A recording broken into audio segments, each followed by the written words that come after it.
How to send one-time view photos on Messenger. Hey everyone, welcome back to the channel. In today's video, I'll show you how to send one-time view photos on Messenger. So now without further ado, let's get started. So here, first thing first, open the Messenger app on your phone. And now here, once you're inside the app, just select the chat where you want to send one-time view photos to.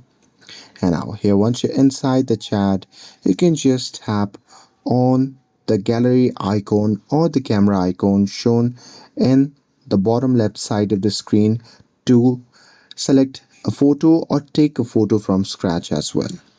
And now here, once you have selected the gallery icon, here what you can do is you can just select the photo as you like, or you can just tap on camera as well to take a photo to send to. And now here, once you have taken the photo, at the bottom you'll see the option labeled as off. So there you can just tap on it, and here once you tap on that screen, the off will change to view once.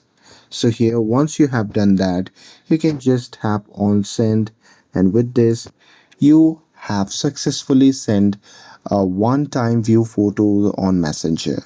With this, if you found this video helpful, then don't forget to like, share and subscribe to get updated for more videos. Thanks for watching, and I'll see you in the next video.